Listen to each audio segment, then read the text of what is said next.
Buddy Double J 101 back again with another video, and today we are going to take a look at Rise of the Beast. I guess you would call him Deluxe Class Wheeljack from the Jungle Mission 3-pack, which is right now, at least in America, a buzzworthy Bumblebee Target exclusive situation. But first and foremost, let's just go ahead and get into this figure, take a nice hefty look at what we got here. Here we have Wheeljack in it's like a bus type, but not a bus, but a van, an old school type of van, alt mode, and you'll see that here in a little while. But really, it's a different take altogether for Wheeljack. I do like the subtle choices here to kind of give a little bit of a throwback to the OG. We have the wings kind of flailed out here. I mean, that's nice. There's not really a ton else that is really the same at all, but I mean, like I said, subtle little thing that's about the same. Coming in closer, we'll get a nice look at the head. I like the head sculpt. I think it's fun. I think it's a little different. You can really get in there. You see his blue eyes and the detail there on his face. I think it's a pretty cool concept here of what they plan on doing with him. I'm curious to see how involved and how much he's going to be showing up in the movie, but only time will tell there.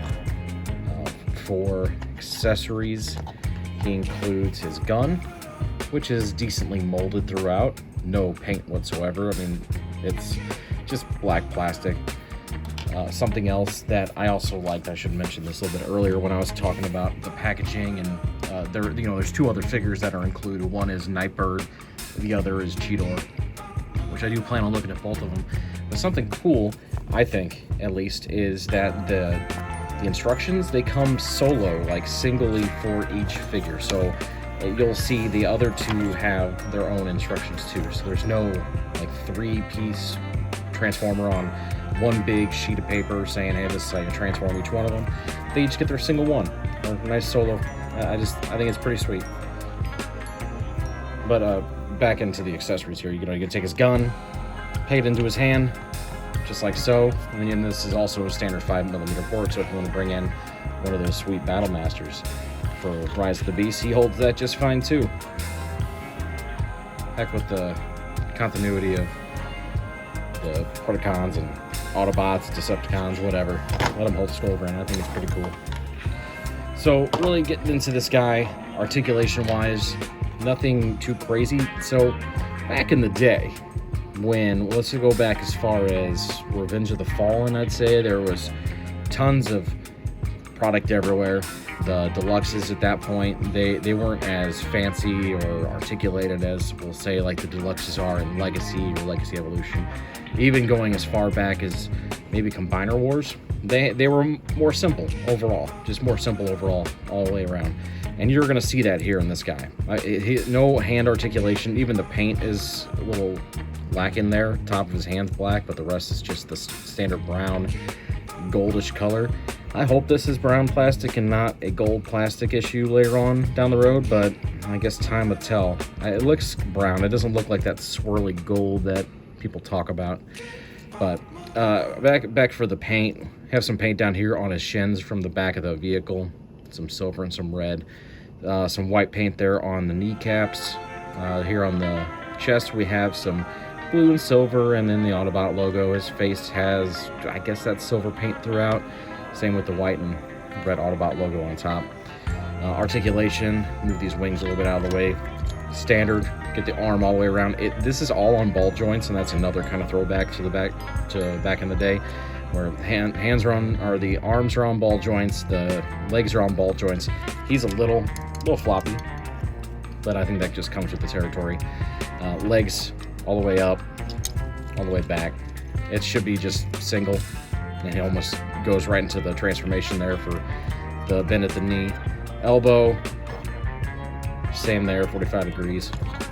Now, when we get into the head, I don't know if it's just my copy or other people's copies as well, but his head is extremely hard to move. Like, I'm afraid if I keep moving it too much, it's going to break.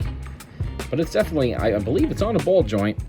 I don't have a doubt about it, actually, because I definitely see it back there. But man, it is on this clear plastic, and that really kind of makes me worry that if you try to move it too much, over time that might just snap and break. So it's a little unfortunate that you can't move him too much. Now, something else kind of cool for this guy, the articulation for the ankles, there actually is a bit of an ankle pivot, which, I mean, that's something I wouldn't say we'd get back in the day. So yeah, you can get a pretty good range for him, just like so. And yeah, overall, he's pretty nice. I'm not going to complain. I'm very excited to see whenever they do decide to make a Studio Series version of him, how the upgrades will be, which I assume the paint will be better. Maybe the articulation. I assume the whole transformation will be different too, because really there's not a whole lot involved transformation-wise. But like I said before, that'll be in another video now. So, or at least for this little test run. For a few size comparisons, let's just bring this thing up just a little bit there. So we'll bring in first good old needle nose to get a view of how this deluxe sizes up to what people could say is a pretty small deluxe from Legacy Evolution, but yep, there you go. We have Megatron from Studio Series. Get the size difference there. As well as Bumblebee from the Bumblebee movie, which he was always a pretty small deluxe. And maybe this is the right type of size comparison that we're looking for. Hopefully these two will actually mesh pretty well size-wise in the new movie, but, well, time will tell. Hopefully we see these two next to each other in the movie and going back and forth between modes, and we can really hope. Now, taking a look at Wheeljack in his vehicle mode, he is a nice run-of-the-mill, late 80s, maybe 90s van of sorts. We see TV Pablo here on the side, and I don't know if that's just going to be the type of vehicle that he scans in the movie, or if there's some kind of other reason for it. For me right now, I have no idea. Here in the front, see the front of the van. Looks really nice, all put together. This guy is quite small. Overall, very, very tiny for the most part.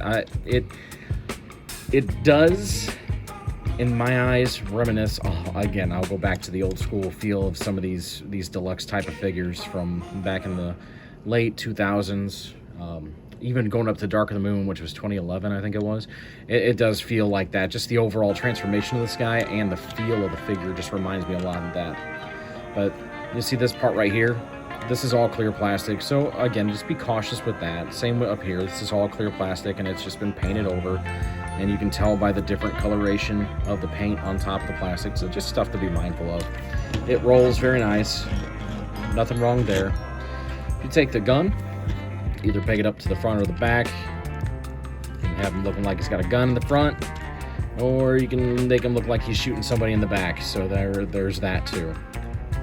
But really, that's about it for Wheeljack in his vehicle mode.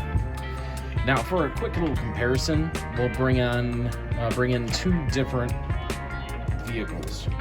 Now, these two, one will be from Studio Series, one is actually from Age of Extinction from back in the day.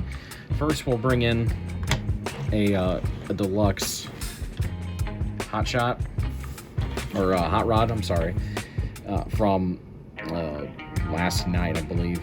More recent release from the Studio Series line, but you can kind of get a good view of just the size difference and really the overall complexity of these two. It's quite different. I mean, there's a lot more going on with this guy than this guy. Next, we'll bring in Age of Extinction Crosshairs, I believe is his name, and I mean there's a big difference here between the sizes, at least between the two figures there, and there, I mean, it's quite smaller. And this guy, I would say, probably has the same type of configuration, transformation feel as this guy does. But I mean, I guess when you really get these two next to each other, you really do get to see the size difference and how these things have really changed over the years. But yeah, that's really about it for vehicle mode comparisons. But overall, that's about it for this quick little overview of Rise of the Beast Wheeljack from the Jungle Mission 3-pack. I hope you all enjoyed it. Stay tuned. I will be looking at the other two, figuring out how to split them up, give myself a little extra leeway of having extra videos from them, and giving you some time to soak this in, see if you even want to decide to dive into this for one figure, or if you want to wait to find out what all three are worthwhile, or maybe just hope and pray that one day this guy come out solely in a single pack, which I heard overseas they're happening. who knows? Who knows how you want to deal with it or not? But keep in mind, these are hitting target now, at least in 3-packs, so just keep your eye out. If you do want them all, you know where to look. Prices aren't terrible. I would say that if you consider what prices are these days to what you're getting, you may or may not find this worth the price. I don't know. It's really up to you. If you were around and really collecting back then during all the other movies, you might think it's a little overpriced. At least for me, I think it is. It fits into a niche perspective that it might at least fit an itch that you might have, just to kind of get a taste of what these figures are, and just get just really start hoping that the new ones for Studio Series might be better than this. And if they're not, well, I guess there's that. Time will tell. But again, thanks for watching this video. Please leave a like, subscribe if you want. Again, stay tuned for more, and I will talk to you on the next one. Take care.